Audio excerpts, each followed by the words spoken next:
Hey. Okay, how are you? How are you doing? I'm good, thank you. How are you? I'm well. Okay, so my name is Mael Stith. I'm with Global Grind today, and I have been listening to your music for a minute. So I had first got into your music on TikTok when I heard "Waste My Time," and Mhm. I was like, "Who is that? Who is that? I need to know who that is."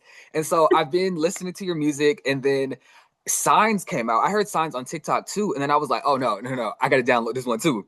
Oh my Let's run God. it back." And then you have your EP Essie's World. I'm saying that correct, right? Mhm. And then I was listening to that and I was like, "Oh my gosh, I love her." Oh, So thank I you. had to set up the interview. I had to get to know you, had to talk to you because I feel like one of the things that I like to do is highlight young talent and just make sure that the world knows who these people are because there's so much talent in the world. There's a lot of different ways that people use their voices and I just want to make sure that when I find someone who is doing their thing and doing it well, that they have a platform and that I can help in any type of way. So let's start with Waste My Time. What's the what's the story behind that? Because when I was listening to it, the part of the song that goes, "Where did you come from, baby?" That's a Michael Jackson like sample, right? Yes, From it's PYT? technically an interpolation. Yes. So Yes. was that something that had to be like cleared or how did that go?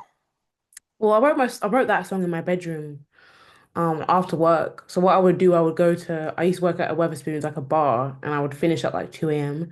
Then I would go home and I would be like, I couldn't sleep because of all the adrenaline.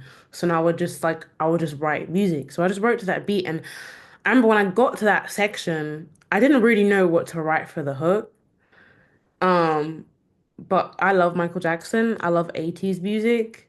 So I just like wrote that as like a filler. I knew that I didn't, I was in school. I didn't know anyone to get that cleared.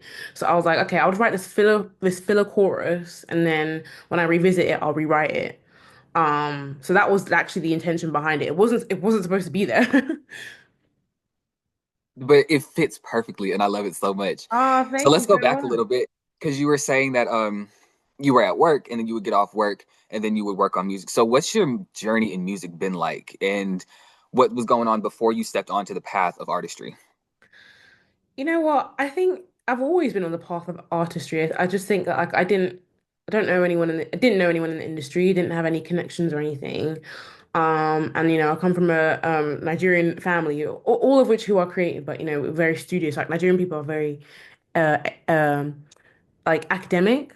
So that was my path was like always like a academic path, but I always had this creative side to me that I wouldn't let die. Like I used to love drawing. I used to love reading and writing books. I used to write books a lot when I was younger. Just stuff like that, poems. So I was always very, very creative. And then I started to like write songs. And like that's when I was like when I started writing songs, I was like, okay, yeah, like this is really like something that can take me far.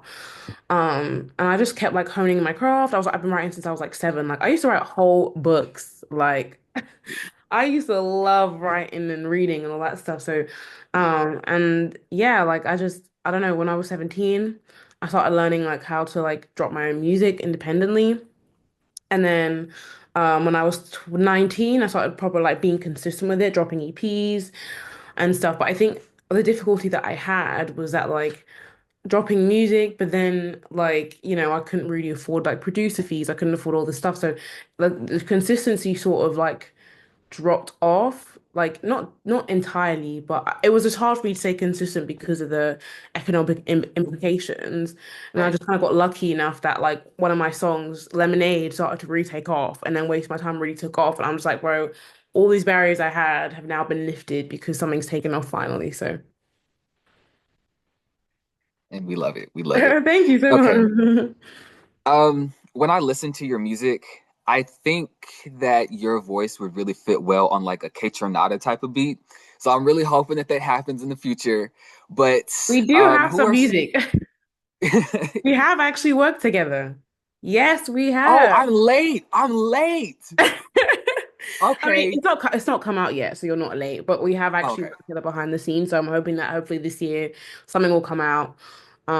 Yeah, we've been working together for a while now. He really loved Waste My Time and reached out to do a remix of the song, and then we just started working together.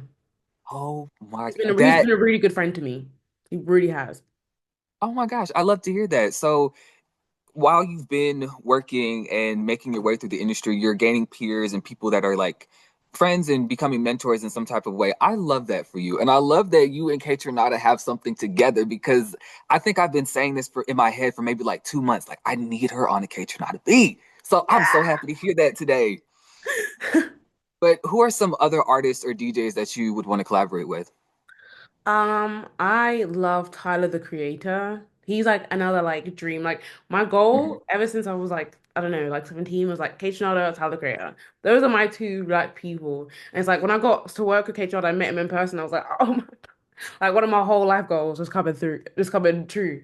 So the next one is Tyler the Creator, ideally. But I mean, every now and then I see some other people that I'm like, okay, it would be really cool to work with them. Obviously, like I didn't see the engine. He's like a Nigerian artist in like based in Lagos. I really wanted to work with him and I was able to do that. Santi as well, I've been working with Santi as well. Like just really cool people with good taste, with good ear for music. Um, yeah, so I'm open to work with everyone who's got good taste, you know. But then my dreams, obviously, Kay, I feel like with Kay Jordan, like he's not one time working kind of person. He kind of has good working relationships with people, and then also like Tyler the Creator is another person who has like good working relationships with people as well. Like it's not just like one and done. Like he's constantly working with people that he loves, and so yeah, those are definitely like two of my dream people.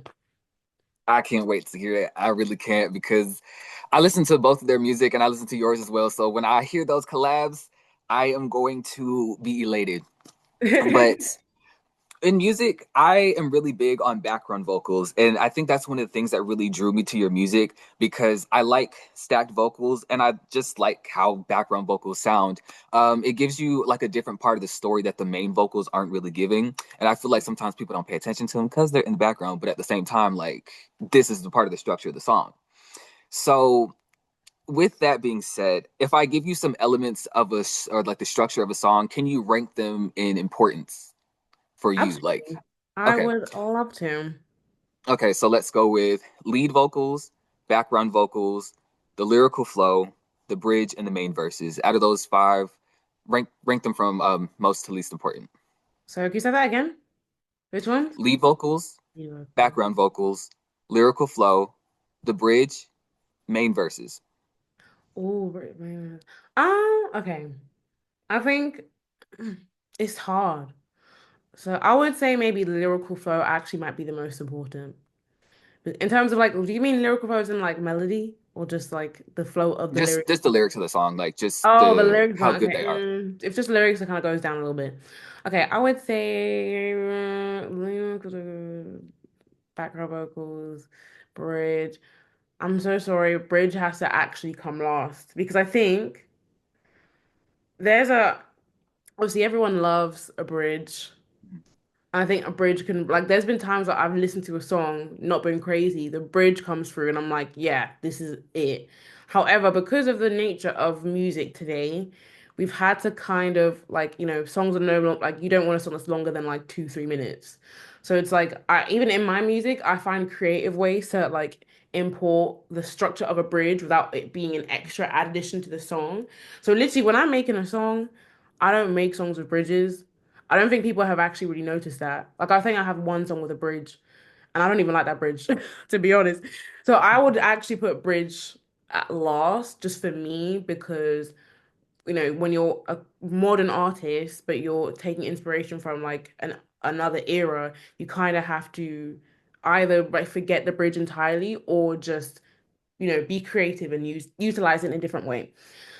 Then I would say lyrical flow. Actually, no, I'll put bridge number four and I'll put lyrical flow last because lyrics are important, but if it sounds good, things don't really matter. Like I'm a really big like advocate for that. I think because now we have Spotify with the lyrics at the bottom, they become a Right. bit more important. But like during radio, people used to be talking crazy. They would say things that did not make sense. Like didn't grammatically flow, like didn't like especially Michael Jackson songs. Like if you look at the lyrics of a Michael Jackson song, like 9 times out of 10 doesn't make sense. Same thing with like same thing with like a Girls Aloud. Like I don't know if you know Girls Aloud, they're a girl group in the UK and their lyrics don't make any sense. Like, but they were all number one hits in the UK. So I think I'd actually put lyrical flow as last. Mhm. Um, I like having like lyrics that make sense, but I just think in terms of like when I'm listening to a song, like I make songs that can be about sadness and like no one will even clock it's about sadness because the melody is a certain way. So I would actually put lyrical flow last and then bridges pe penultimate. And then what was the other three categories? Lead vocals, backing vocals, and The main verses. okay, I actually put main verses number one, then background vocals number two, then lead vocals number three. The reason I say the verse is because if you're starting a song, like however you start a song, it needs to hook people immediately. So if it's not the hook or the intro of a song that comes first, the first verse is going to be the thing that hooks people. So that verse needs to be A1. Like it needs to be top tier. If you have a weak verse, you might lose a whole audience of people. You know, True. they say that most people only listen to like 30 seconds of a song before they skip it. So you have 30 seconds to prove to somebody that this song is it and is worth listening to. And so that verse has to be that. I put backing vocals. I'm gonna start with number three, which is lead vocals, because a strong lead vocal is really good. However, how many songs do we hear where the lead vocal can't really sing, but the melody carries it and it's singable and it's catchy?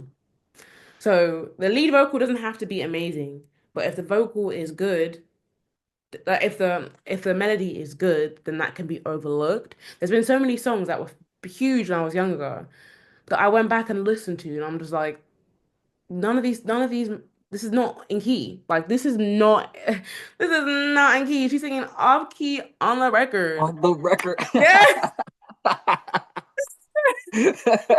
So it's like, that's when I put, okay, like the lead vocal doesn't have to be that strong. I put backing vocals as number two because um I think a lot of songs um are failed by only having a lead vocal. Like now that no one does backing vocals anymore, there's a lot of songs that would be hits that are not hits because they haven't got good backing vocals. Backing vocals are so important to a song. There are some songs that don't need a backing vocal, as if the lead and the melody is strong enough.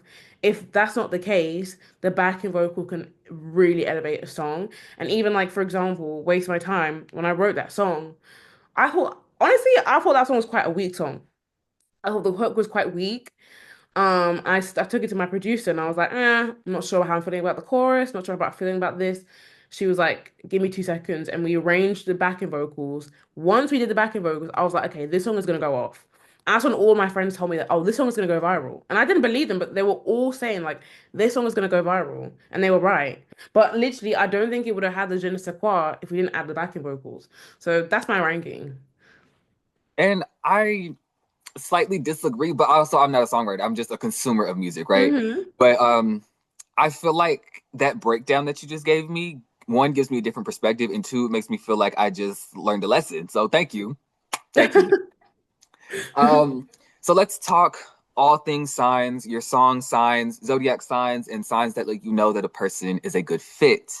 Hmm. So let's start with what are some signs that let you know that, or what are some signs you show to let a person know that you're interested in them? I like to I like to compliment people. I'll be like, oh, I like your jacket. I like your hair. Oh, I like your like I really like jewelry. So I'll be Mhm. like, oh, I like your rings. Or like I like your necklace. Like I typically do will say something about like an accessory because I do really like male jewelry. And I also really like male fashion. Like, oh, I like your jacket. Like I always just like if I like you, I'll just like say, oh, I like what you're wearing. Oh, I like this. Like, do you know what I mean? Because it's Yeah, not be too much, complimentary. just like a little bit. Okay. And what's your zodiac sign? I'm actually in Aries. Me too. Really? Yes, March 21st is my birthday. What's your birthday? I'm April 9th. I'm an April Aries. We're so Okay, rare. okay. Yeah, I actually, yeah, I haven't met a lot of April Aries. I think maybe three in my life, and I'm We are 24. rare. It's a very overlooked sign, which is interesting because we're psycho. You know, We're literally like we would take over the world. yes, There's not enough because of us. we have the drive. We have the drive. Drive But indeed. okay, so now that I know that, Aries to Aries, can you give some dating tips or some advice? Like, how does an Aries need to navigate through a relationship? You know what? I feel like we're naturally just quite dominant people. We like to be things to be done a certain type of way. And it's like, from my experience, because I don't know that many other areas, but like it's if we want to do XYZ a certain way and it's not because we feel like okay, we do this and we get this, right? We do this and we get Mhm. this. But that's not how dating works. You can date a bunch of people Unfortunately. and it's not gonna work out. You can like really, really like someone and they might not really, really like you back and you're just like, what? Like, why wouldn't you like me? This is what I'm supposed to do. I think it's just when it comes to dating, we have to just fall back a little bit and not be so domineering and so projecting on how we feel into other people, I would say. Perfect. That is perfect. Because Aries are, like you're saying, dominant. And like when you know what you want, you just go for it. But then Just sometimes go people for it. can, We just go. We don't even think about it. But we have sometimes to it be scares considerate people. of Like, we have to be considerate of the other party and parties involved. mhm. Hmm. Okay. So, what are your top three green flags in a person? Ambitious. Uh, I want to say God-fearing, but I don't want to sound like a pygmy. You know what the pygmies to be like, yeah, God-fearing, but it's true. Like God-fearing is another good one as well, another red flag, a green flag. And ambitious, God-fearing, and just like friendly, just nice to people. Okay. And top three red flags. Selfish, sassy, to be honest. Like sassy in a sense of like you're a straight male, but you are mean to women and you have like an aversion for women and do you know what I mean? It's just weird. Yeah. I don't like that energy. Um, another red flag. Um, any of the like obics, homophobic, xenophobic, misogynistic, yeah, you gotta go. Perfect. Like, get him out of here. He got to go. Ow. You won't even get a text message from me, to be honest. Blocked. Ugh. I had to block. I was like seeing someone who was like an incel, but like he didn't, he didn't come out to me like an incel. The incel revealed himself over time. And once I clocked it, I blocked him so quickly. I mean, because you Very got to move on. quickly. That type of behavior is unacceptable. But it's so weird Can't deal because with it. it wasn't like when we first started like dating, he was like so cool and calm, and then it's like over time, like this incel just came out of nowhere, and I was like, "You gonna go?" He unraveled himself. But you're going on tour this year, correct? Yes, And you just got off tour, correct, with Rochelle Jordan? yes, yes, I So did. what's tour life been like for you? Wow, what has whole life been like? You know what? I've really enjoyed it because um, I love like, I mean, it was my first time kind of performing in front of people who weren't there for me, and having to like warm up a crowd. Mm. Um, and that was my initial fear. That was my initial anxiety. But then um after that, like it was for Rochelle Jordan, right? And it's like Rochelle Jordan's like audience, like me and Rochelle Jordan low key made the same kind of music. So it's just like I knew eventually they were gonna warm up to me. It didn't take that long. Took maybe about like one, two songs. But like, when they liked me, they liked me, you know what I mean? So that was my one fear that I'm like, what if I don't win the crowd over? But clearly it looks like I did. So yeah, and then this other tour for Kaneem. I'm also like I've never toured in like I've done shows in America before, and I've never done shows in like Europe. So it's like a whole different like territory for me. But I'm looking forward to it. I am really looking forward to it. I think the highlight about tour life was just meeting new fans, just getting new fans, meeting new fans, seeing new faces, seeing people who already knew Waste My Time or already knew Lemonade, and like seeing being like, oh my God, I knew this song. I didn't know it was her, and just like singing along to it. So yeah, that's been it's been a blessing, honestly. It sounds like it's fun. How is tour life kind of impacting your music or evolving or causing you to evolve as an artist? I love performing so much. But I think is I've always been like a stage kid. Like I've always been a performer as a child. I think I always did like when I first started making music, I made a lot of like down tempo, like bedroom chill stuff. And then I was like, no, I want to make stuff that makes me want to dance, like stuff I can really, really perform and like dance and do boom cat, you know what I'm saying?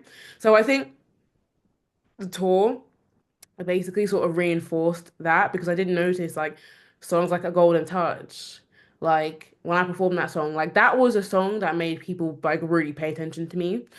And I was like, okay, cool. Like I can really that's like I won over the crowd by doing this song. And it made me think like I want to make more music that's like dance music. That's for like people who like my kind of stuff and like stuff I can like really perform to. I can show my stuff. I can do a choreography too, like stuff like that. So it's kind of made me have a little shift towards making more upbeat sounding music, and having more upbeat sound. I think my sound is already quite upbeat, but it's just like reinforcing that like this is really what like the audience wants, kind of thing. That's perfect. See, I love when artists are having these experiences that are making them evolve because I think you can have your sound, but sometimes there's just some type of edge that's needed in some type of way. I don't even know if that makes sense, but Hmm. I just like when artists evolve and don't stay stagnant in some type of way. So I love hearing that. When people are going to your concerts and going to see you perform, what can they expect from you as an artist and as a performer? That they can expect some story times. I love me a story time. I'm always doing a story time. And like, finding out more information behind the songs, but also getting to know me as a person because I'm very much like, hi guys, so my name is Essosa and I da da da da. Like I'm always just like ranting about like just like random stuff, just like stuff in my life and stuff like, oh yeah, I took the plane here and it was late by 3 hours. Like I'm always just talking about, the typical stuff or like I love to interact with the audience and like, just like have a little chat, have a little laugh. You can also expect to see some choreography. I love me some Yes. choreography. I love me a boom cat. And also some sickening vocals. Okay. So everybody needs to go to the show. That's what it sounds like. Absolutely. That's what it sounds like. Okay. And in this next era of music, also, what can fans look forward to in the next era from you? A project, finally. I'm releasing my new project, 6 songs of greatness. Okay. And it's gonna be very pink, very girly pop. Girly and girly pop are two different things in my head. And yeah, like um yeah, just a very girly, very like exciting, upbeat project, but also like kind of has you in your feels a little bit in a good way. So yeah, I'm excited for everyone to hear like I've been sitting on this music for like almost a year now, and I'm just like so excited to just get it out because I really want everyone to hear what I've been doing. Okay. That sounds like some good stuff. And again, I am going to be looking forward to that K Not a song. I cannot wait. And now that you done said it, it's like it's gonna be in my mind.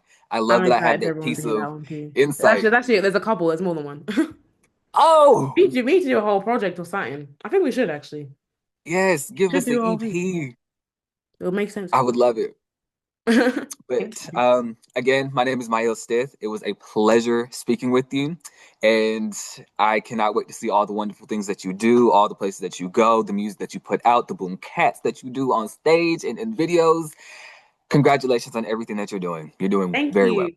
Likewise. Thank you so much for this Thank you. opportunity. I really appreciate it.